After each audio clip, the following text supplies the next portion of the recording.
இன்றைக்கு பஷீர் அவர்கள் எழுதிய சிறுகதை தான் நம்ம பார்க்க போகிறோம். உலக புகழ்பெற்ற மூக்கு அப்படின்னு அந்த கதை எழுதியிருக்காரு.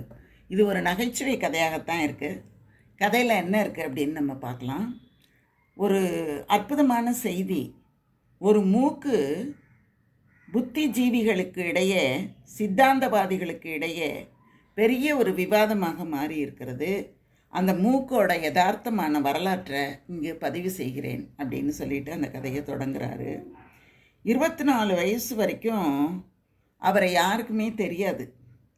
24 வயசுக்கு என்ன விசேஷத்தன்மை இருக்குன்னு தெரியல. பெரும்பாலான மகோன்னதர்களின் 24வது வயதுகளும் சில விசேஷ தன்மைகளோடு இருக்கின்றன அப்படின்னு குறிப்பிடுறார். இவர் குறிப்பிடக்கூடிய இந்த கதையின் நாயகன் ஒரு வரலாற்று நாயகன், ஒரு சமையல்காரர். சொல்லிக்கொள்ளும்படியா அவருக்கு புத்தி சாதுரியம் ஒன்றும் கிடையாது, எழுத்தும் வாசனையும் கிடையாது, எழுத்து வாசனையே கிடையாது. அவருக்கு எல்லாமே சமையலறை தான் உலகமே. அதற்கு வெளியில் ஏதாவது இருக்குதா அப்படின்னு அவர் ஒன்றும் கவனிக்கவும் மாட்டார். அவருடைய தன்மை என்னன்னா, நல்லா சாப்பிடணும், நல்லா சுகமாக மூக்குப்பொடி போடணும், நல்லா தூங்கணும், மறுநாள் எழுந்திரிச்சு மறுபடியும் சமைக்கணும். இதுதான் அவரோட வேலை. வேறு எந்த வேலையும் அவருக்கு தெரியவும் தெரியாது. மாதத்தோட பேர் தெரியாது, சம்பளம் என்னைக்கு தருவாங்கன்னு தெரியாது. அவங்க அம்மா தான் மாதம் சம்பளத்தை வாங்கிட்டு போவாங்க வேலை செய்கிற இடத்துலேருந்து. பொடி வாங்கணும் அப்படின்னா கூட இவர் கையில் காசெல்லாம் வச்சுக்க மாட்டார். அதை கூட அவங்க அம்மா தான் வாங்கிட்டு வந்து கொடுத்துட்டு போவாங்க. இவருக்கு ரொம்ப சுகமாகவும் திருப்தியாகவும் அவர் இருந்து 24வது வயசு முடியுது. அந்த சமயத்தில் திடீர்னு அவர் பார்க்கும்போது மூக்கு கொஞ்சம் நீண்டு வாயையும் தாண்டி இந்த தாடை வரைக்கும் இறங்கியிருக்கு. கொஞ்சம் நீளமாக வந்திருக்கு மூக்கு. இது ஒவ்வொரு நாளும் வளர தொடங்குது. என்னடா இது அப்படின்னு அவர் பார்த்துக்கிட்டு இருக்கும்போதே ஒரே மாதத்துக்குள்ளார தொப்புள் வரைக்கும் நீண்டுட்டுன்னா பாருங்களேன், அவ்வளோ பெருசாக நீண்டுட்டு. ஆனால் அதனால் அவருக்கு எந்த அசௌகரியமுமே இல்லை. நல்லா மூச்சு விடுறாரு, மூக்கு பொடியும் நல்லா போடுறாரு, வாசனையும் நல்லா தெரியுது. ஏன்னா சமையல் செய்யணும்ல, சமையல் வாசனையை வச்சு தானே அந்த சமையல் எப்படி இருக்குன்னே கண்டுபிடிக்க முடியும். அதனால் வாசனையும் இருக்குது. சரி, இது என்ன இவ்வளோ பெரிய மூக்காக இருக்கே அப்படின்னுட்டு என்ன பண்ணுறாங்க, அவரை வேலையை விட்டு தூக்கிடுறாங்க. இவ்வளோ பெரிய மூக்கு வச்சுக்கிட்டு வேலைக்கு வந்தால் எப்படி இருக்கும்? மூக்கு வயிறு வரைக்கும் நின்றுருந்தா பார்க்குறதுக்கு எப்படி இருக்கும்? அதனால் அவர் வேலையை விட்டு எடுத்துடுறாங்க. ஆனால் இவருக்காக போராடுறதுக்கு யாருமே கிடையாது, எந்த சங்கமும் வரலை. என்ன பண்ணுறதுன்னே தெரியல. வேலை வேற போயிடுச்சு. அவருக்கு வீட்டுக்காரவங்களுக்கும் நிம்மதி இல்லை. ஏன்னா அவங்களுக்கு ஒன்றும் பிரச்சனை கிடையாது. அவர் மூக்கு நீளமாக இருக்கிறதுல வேலைக்கு வச்சுருக்கிறவங்களுக்கு என்ன பிரச்சனை? ஒன்றும் கிடையாது. ஆனால் என்ன பிரச்சனை தெரியுங்களா? அந்த மூக்கை பார்க்கணும். அவ்வளோ நீளம் ஒருத்தருக்கு மூக்கு இருக்குமா? துதிக்க மாதிரியில் இருக்குது அம்பிட்டு நீளம் அப்படின்னு. அதை ஃபோட்டோ எடுக்கிறதுக்கு வர்ற கூட்டம், அவர்கிட்ட நேர்காணலுக்கான கூட்டம், ரேடியோ, சினிமா, டிவி, பத்திரிக்கை, இப்படி எல்லா இடங்கள்லேருந்தும் மக்கள் தேடிக்கிட்டு வர்றாங்க அவரை பார்க்குறதுக்கு. சரி, வர்றாங்க, பார்க்குறாங்க, ஃபோட்டோ எடுக்கிறாங்க, போகிறாங்க அப்படின்னு பார்த்தா இவர் சமையல் பண்ணிகிட்டு இருந்தார் பாருங்க. அந்த வீட்டில் இருந்த 18 வயசு பொண்ணையும் நைஸாக களவாடுற மாதிரி முயற்சிகள்லாம் நடக்குது. இந்த நிலையில் எப்படிங்க அவரை தொடர்ந்து வேலைக்கு வச்சுக்க முடியும்? அதனால் அவரை வேலையை விட்டு எடுத்துடுறாங்க. அவருக்கு வேலை இல்லாமல் போயிடுது. தூர பிரதேசத்துலேருந்து வர்றாங்க இவர் மூக்கை பார்க்குறதுக்கு. அவங்கெல்லாம் என்ன பண்ணுறாங்க, இவர்கிட்ட நீங்கள் ஏதாவது சாப்பிட்டீங்களான்னு ஒரு வார்த்தை கேட்குறதில்ல, மூக்கு பொடி போட்டிங்களான்னு கூட கேட்க மாட்டேங்கிறாங்க. இவருக்கு ஒரு கோபம். நம்ம என்ன மிருகக்காட்சி சாலையில் இருக்கிற மிருகமா நம்ம அப்படின்னு அவருக்கு ரொம்ப கோபம் வருது. அவங்க அம்மாவை கூப்பிட்டு சொல்கிறாரு, அம்மா இந்த சனியன்களை பிடிச்சி வெளியில் தள்ளி கதவை சாத்துமா, எப்போ பார்த்தாலும் வந்துடுறாங்க அப்படின்னு சொன்ன உடனே அவங்க அம்மாவும் போங்க எல்லோரும் வெளியில் போங்க அப்படின்னு சொல்லி கதவை சாத்தி விட்டு எல்லாரையும் அனுப்பிடுறாங்க. அதுக்கப்புறம் என்ன ஆகுதுன்னா, இவங்க அம்மா கிட்ட கொஞ்சம் பணம் கொடுத்து கொஞ்சம் உங்கள் பையன் முகத்தை நாங்கள் பார்த்துட்டு போகிறோம், மூக்கை நாங்கள் பார்த்துட்டு போகிறோம் அப்படின்னு லஞ்சம் கொடுக்க ஆரம்பிக்கிறாங்க. அதுக்கப்புறம் என்ன ஆகுது அப்படின்னா, இந்த மாதிரி நடக்குதே லஞ்ச லாவண்யங்கள், அவங்களாம் என்ன பண்ணுறாங்க, இதை பற்றியெல்லாம் அங்கங்கே பேசுகிறாங்க. ஆனால் இவர் மூக்குக்கு வருமானம் அதிகரிச்சுக்கிட்டே போகுது. எழுத்து வாசனையே இல்லாத இவர் ஒரு 6-7 வருஷத்தில் பெரிய லட்சாதிபதியாகவே ஆயிடுறாரு.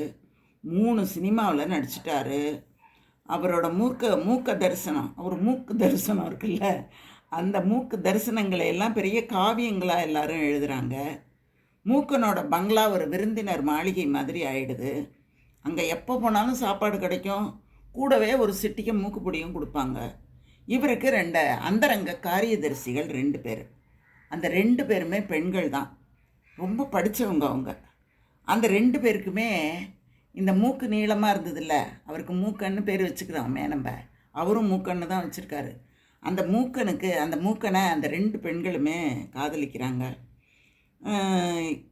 யாராக இருந்தாலுமே அவர் குறிப்பிடுறாரு எழுத்தாளர், தீவெட்டி கொள்ளக்காரனாக இருந்தாலும், மடையனாக இருந்தாலும், முடிச்ச வைக்கிறவனாக இருந்தாலும், காதல் பண்ணுறதுக்குன்னு எப்போவுமே பெண்கள் இருப்பாங்கள்ல அப்படின்னு அந்த இடத்துல அவர் சொல்கிறார்.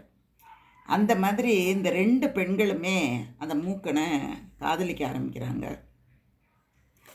அந்த நேரத்தில் மூக்கனை ஒரு பெரிய ஆளாக கருதி முக்கியஸ்தர் அப்படின்னு நினச்சி அவர்கிட்ட கேள்வியெல்லாம் கேட்குறாங்க. என்ன கேள்வியெல்லாம் கேட்குறாங்கன்னா, 1 மணி நேரத்தில் 1000 மைல் வேகத்தில் போகிற விமானம் கண்டுபிடிச்சிருக்காங்க. இதை பற்றி மூக்கன் என்ன சொல்கிறாரு, அவருடைய கருத்து என்ன அப்படின்னு கேட்குறாங்க. அதே மாதிரி ஒவ்வொரு செய்திகளையும் சொல்லி சொல்லி உங்களோட கருத்து என்ன அப்படின்னு கேட்குறாங்க. அதில் என்னென்னா கிரக சஞ்சாரம், பிரபஞ்ச உற்பத்தி, ஓவியம், வாட்ச் வியாபாரம், மெஸ்மரிசம், ஃபோட்டோகிராஃபி, ஆன்மா, வெளியீட்டுத்துறை, நாவல் இலக்கியம், மரணத்துக்கு பிறகான வாழ்க்கை, பத்திரிகை செயல்பாடு, மிருக வேட்டை, இது எல்லாத்த பற்றியும் மூக்கன்கிட்ட வந்து கேள்வி கேட்பாங்க. அது எல்லாத்துக்கும் அவர் பதில் சொல்லணும் அப்படின்னு எதிர்பார்த்து எந்த கேள்வியாக இருந்தாலும் மூக்கன்கிட்ட உங்களோட கருத்து என்ன அப்படின்னு எல்லாரும் கேட்க ஆரம்பித்தாங்க. எல்லா ஊடகங்களும் வந்துருச்சு.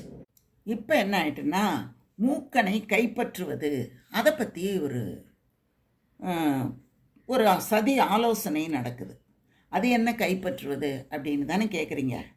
தரிசு நிலத்தில் மரக்கன்றுகளை நடுறோம், தண்ணி ஊற்றுறோம், உரம் போடுறோம், வேலி அமைக்கிறோம். கொஞ்சம் வருஷங்கள் கழித்து கன்றுகள்லாம் அந்த நல்ல குலைதல்ல ஆரம்பிக்கும், கொலையாக தேங்காய் காய்க்க ஆரம்பிக்கும். அப்போ உங்ககிட்ட இருந்து அந்த தென்னந்தோப்பை கைப்பற்றிடணும் அப்படின்னு யாராவது நினச்ச மாதிரி இந்த மூக்கனை நம்ம கைப்பற்றிடலாம் அப்படின்னு நினைக்கிறாங்க. முதல்ல அரசாங்கம் தான் அந்த பெரும் புரட்சிக்காக இறங்குது. அரசாங்கத்தின் ஒரு அடாஸ் வேலை தான் நாசி பிரமுகர், அதாவது மூக்குக்கு நாசின்னு ஒரு பேர் வைப்போம்ல, அந்த நாசி பிரமுகர் அப்படிங்கிற ஒரு விருதோட மூக்கனுக்கு அரசாங்கம் ஒரு பெரிய மெடல் ஒன்று போட்டுது. ஜனாதிபதி தான் என்ன பண்ணார், உறுதி வாய்ந்த தங்க மெடலை மூக்கனோட கழுத்தில் போட்டார். போட்டுட்டு கை கொடுக்கறதுக்கு பதிலாக என்ன பண்ணார் தெரியுங்களா, மூக்கனோட அந்த மூக்கு தும்பு இருக்குல்ல, அந்த முனை இருக்குல்ல, அந்த முனையை பிடித்துக்கிட்டு குலுக்கிறார். இந்த காட்சியை செய்தி படமாக எல்லா இடத்துலையும் காட்டுறாங்க. சினிமா கொட்டாயில் எல்லாம் காட்டுறாங்க, தொலைக்காட்சியில எல்லாம் காட்டுறாங்க.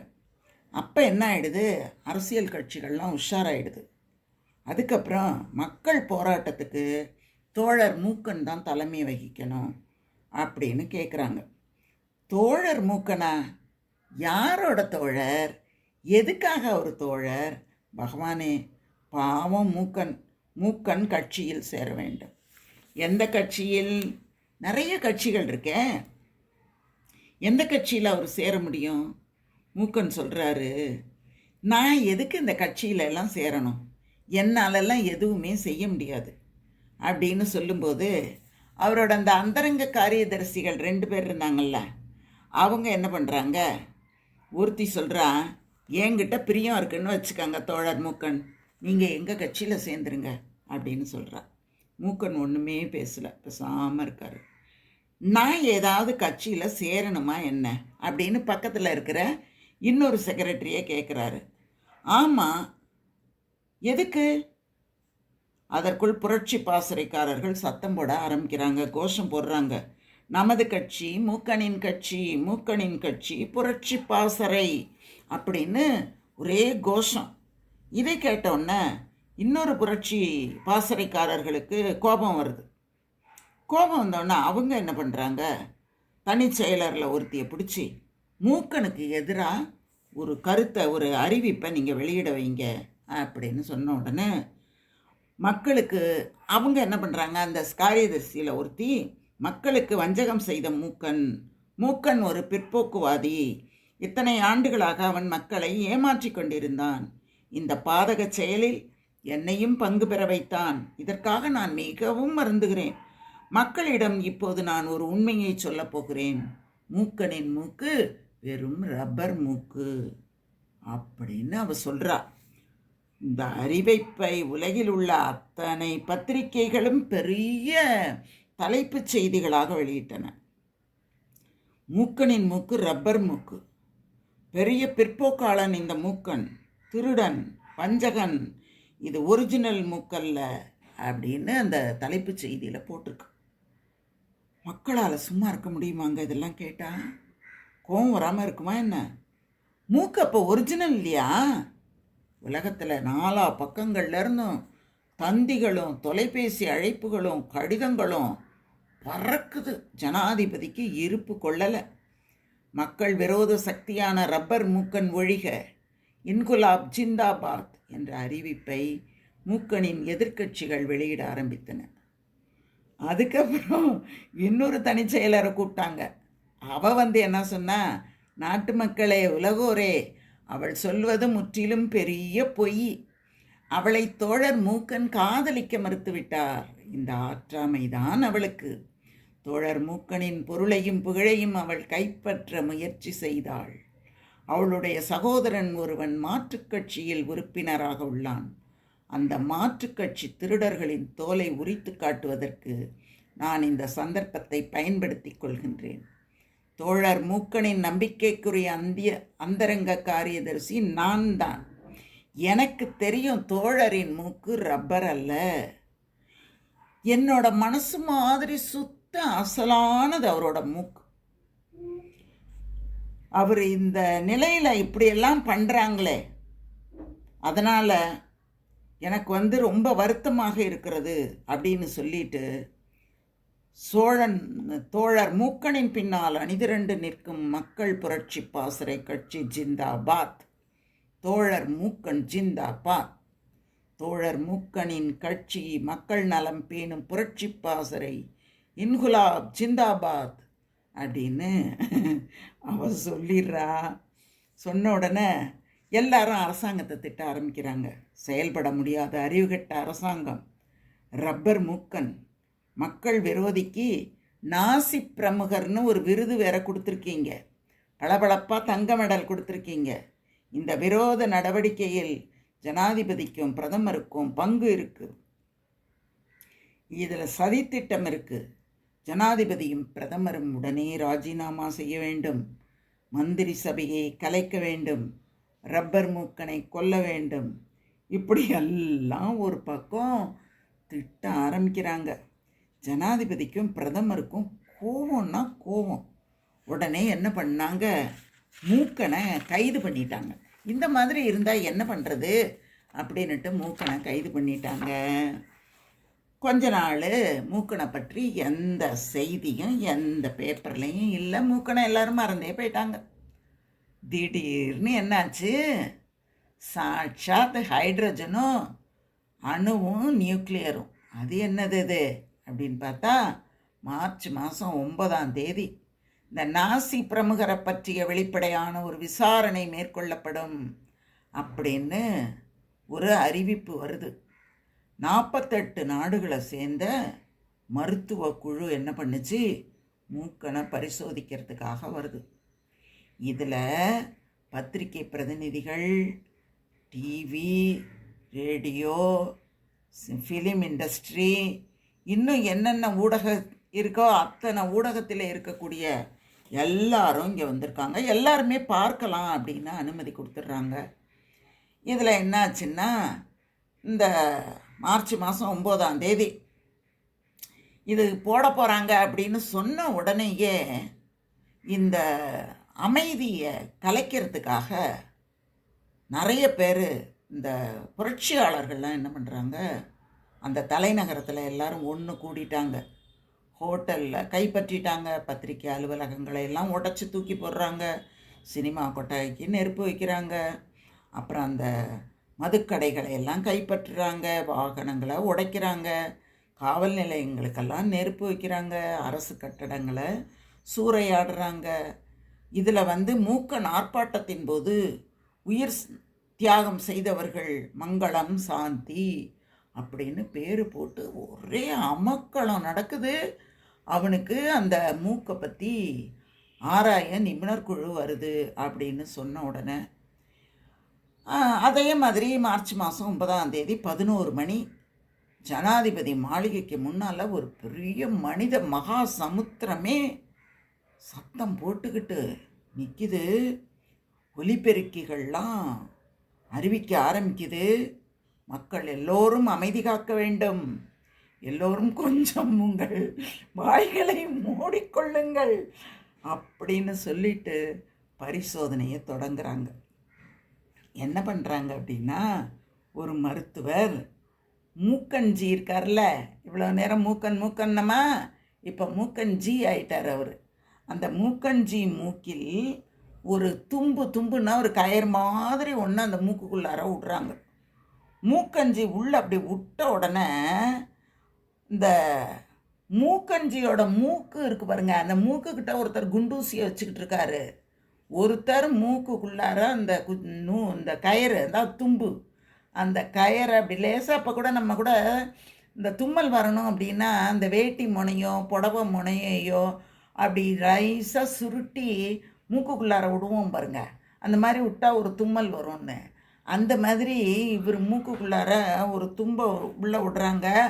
ஒருத்தர் என்ன பண்ணுறாரு, தும்முனா மூக்கு கீழே வரும்ல, அந்த இடத்துக்கிட்ட ஒருத்தர் குண்டூசியை வச்சுக்கிட்டு உட்காந்துருக்காரு. அடுத்த வினாடி இந்த மூக்குக்குள்ளார அந்த தும்பு போன உடனே வேகமாக ஒரு தும்மல் வருது. அந்த தும்மல் வந்த வேகம், வாயை திறந்த வேகம், மூக்கு என்ன பண்ணுற, அந்த மூக்கில் போய் ஒரு மருத்துவர் குண்டூசியால் ஒரு குத்திப்படுறார். குத்துன அடுத்த நிமிஷம் மூக்கிலேருந்து ரத்தம், அந்த மூக்கு முனை இருக்கும்ல, மூக்கு நுனி, அந்த நுனியிலேருந்து ஒரு சொட்டு ரத்தம், பரிசுத்த ரத்தம் துளிர்த்தது அப்படின்னு எழுத்தாளர் எழுதுகிறாரு.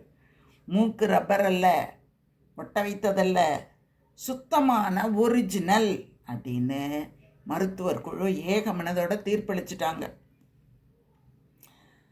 உடனே இந்த மூக்கன் சாஹிப்பின் அழகிய செயலாளர் இருந்தாங்களே ஒரு அம்மா, அந்த அம்மா என்ன பண்ணுறாங்க, மூக்கன்ஜியோட மூக்குக்கு ஒரு செல்லமாக ஒரு முத்தம் கொடுக்குறா. தோழர் மூக்கன் ஜிந்தாபாத், நாசி பிரமுகர் ஜிந்தாபாத், தோழர் மூக்கனின் மக்கள் முன்னேற்ற கட்சி ஜிந்தாபாத், ஜனாப் மூக்கனின் மூக்கு ஒரிஜினல் அப்படின்னு அண்ட சராசரங்களும் தகர்ந்து விடுவது மாதிரி ஒரிஜினல் சுத்தமான ஒரிஜினல் அப்படின்னு எல்லாரும் கத்துறாங்க.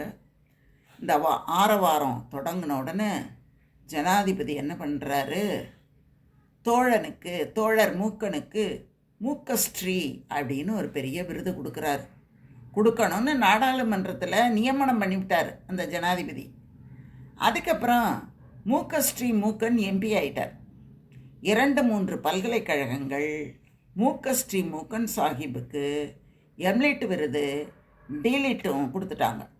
மூக்கன் Sri Mookan master of literature, Mookasri Mookan doctor of literature. இருந்தாலும் மடைய சிரோன்மணிகள் அல்லவா மக்கள், தனி மண்டூஸ்களை ஆளும் அரசு. மண்டுகள் அப்படின்னு நம்ம சொல்லுவோம், அறிவில்லாதவங்கள, சரியான மண்டு மாதிரி இருக்கே அப்படின்னு சொல்லுவோம். மண்டூகம் அப்படின்னு சொல்லுவாங்க எங்கள் ஆசிரியர்கள்லாம் பேசும்போது. மண்டூகம்னா தவளைன்னு அர்த்தம். தவளைக்கு தான் இடத்துல இருக்கிற அருமை எதுவும் தெரியாது அப்படிங்கிற ஒரு பொருளில் மண்டூகங்களே அப்படின்னு சொல்லுவாங்க. அதை தான் மண்டுகள் அப்படின்னு சொல்கிறாங்க. மூக்கஸ்ரீ மூக்கனை அடைய முடியாத அழகிய பழைய அந்தரங்க காரியதர்சியின் கட்சிக்காரர்கள் இப்போ எல்லாரும் ஐக்கிய முன்னணியாக சேர்ந்துட்டாங்க. சேர்ந்து இதை பற்றி பேசியும் எழுதியும் சொற்பொழிவாற்றிக்கிட்டும் தெரிஞ்சுக்கிட்டு இருக்காங்க. ஜனாதிபதி ராஜினாமா பண்ணணும், பிரதமர் ராஜினாமா பண்ணணும், மக்கள் சபையை கலைச்சிடணும், இது மக்கள் விரோதம், மூக்கனின் மூக்கு ரப்பர் மூக்கு தான், ஒரிஜினல் மூக்கு இல்லவே இல்லை அப்படின்னு அவங்க ஒரு பக்கத்தில் சொல்லிக்கிட்டே தான் இருக்காங்க. ஆனால் அவர் மூக்கு தான் ஒரிஜினல் மூக்குன்னு கண்டுபிடிச்சி சொல்லிட்டாங்களே, இப்போ என்ன பண்ண முடியும்? விஷயம் புகழ்பெற்ற இத்தனைக்கும் ஒரு காரணமாக அமைஞ்சது எதுங்க? புனித புகழ்பெற்ற மூக்கல்லவா அப்படின்னு சொல்லி இந்த பஷீர் என்ற எழுத்தாளர் இந்த கதையை முடிக்கிறார். இவர் எப்படிப்பட்டவர் அப்படின்னா, வாழ்க்கையில் இவர் நடைமுறை உலகத்தால் புறக்கணிக்கப்பட்டவர்களை தான் இவர் தன்னுடைய கதை மாந்தர்களாக வச்சு கதைகள்லாம் எழுதுவார். இன்னும் இந்த திருடர்கள், முட்டாள்கள், பைத்தியங்கள், ஏமாற்று பேர்வழிகள் அவங்க எல்லாரையுமே வச்சு இவர் நிறைய கதை எழுதியிருக்கிறாரு. பஷீருடைய கதைகள் அப்படிங்கிறது நிறைய பேர் விரும்பி படிக்கக்கூடிய ஒரு கதை. அந்த கதையை தான் உங்ககிட்டையும் சொல்லலாம் அப்படின்னு நான் தேர்ந்தெடுத்தேன். மிக்க நன்றி இது வரைக்கும் கதை கேட்டதுக்கு. தொடர்ந்து கதை கேளுங்க, நிறைய நாம் கதை சொல்வோம். வாழ்க வளமுடன், வாழ்த்துக்கள்.